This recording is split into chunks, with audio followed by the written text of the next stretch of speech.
Welcome to PLN Legal Edge.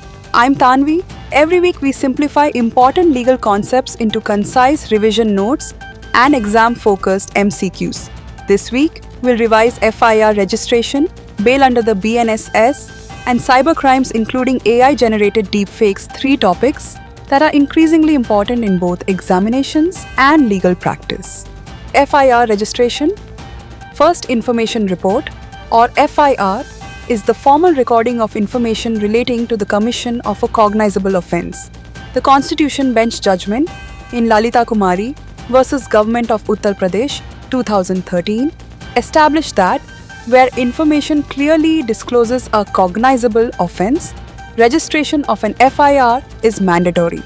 Only in limited categories of cases, such as certain matrimonial disputes, commercial transactions, medical negligence, corruption allegations, and cases involving abnormal delay, may a preliminary inquiry be conducted to determine whether a cognizable offence is disclosed.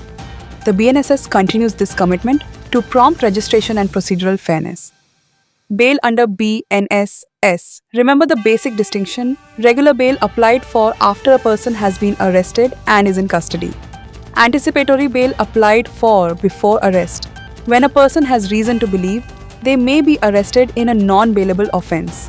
When deciding bail applications, courts generally consider the seriousness of the offence, the possibility of absconding, the likelihood of influencing witnesses, the possibility of tampering with evidence, the need for custodial interrogation, the applicant's cooperation with the investigation. Cybercrimes and deepfakes. Artificial intelligence has created new forms of cybercrime. Deepfakes, voice cloning, identity theft, online impersonation, and digital fraud may attract liability under multiple laws depending on the facts.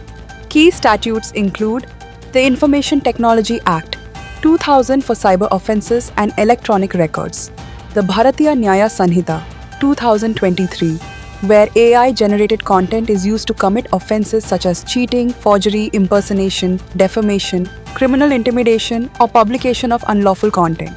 The Digital Personal Data Protection Act 2023, where personal data is processed without lawful authority. Question number 1. Which judgment made registration of an FIR mandatory when information discloses a cognizable offence? A. Maneka Gandhi, B. Lalita Kumari, C. Vishaka D. Olga Tillis. The correct answer is option B, Lalita Kumari versus Government of Uttar Pradesh. Question number 2. Anticipatory bail is generally sought: A.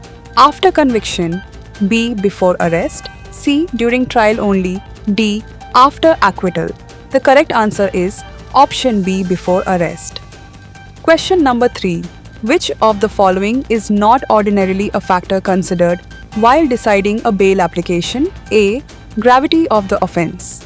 B. Possibility of absconding. C. Political affiliation of the accused. D. Possibility of tampering with evidence. The correct answer is option C, political affiliation of the accused. Question number 4. Deepfake-related offences may attract liability under A. Only the Information Technology Act. B. Only the Bharatiya Nyaya Sanhita. C. Multiple laws depending on the facts. D. No law currently applies. The correct answer is option C, multiple laws depending on the facts. Question number 5. Which legislation governs personal data protection in India? A. Indian Contract Act. B. Information Technology Act. C. Digital Personal Data Protection Act 2023. D. Consumer Protection Act. The correct answer is option C, Digital Personal Data Protection Act 2023. Question number 6. An FIR is registered in relation to A. Civil disputes, B. Cognizable offences, C. Tax assessments, D. Arbitration proceedings. The correct answer is option B, cognizable offences. Let's quickly revise today's key concepts. An FIR must ordinarily be registered when information discloses a cognizable offence. Regular bail follows arrest, while anticipatory bail is sought before arrest. Deepfake offences may attract liability under the Information Technology Act, the Bharatiya Nyaya Sanhita, and the Digital Personal Data Protection Act, depending on the facts of each case. That's all for this week's PLN Legal Edge. I'm Tanvi. Keep revising, keep questioning, and join us next week for another exam focused legal revision session.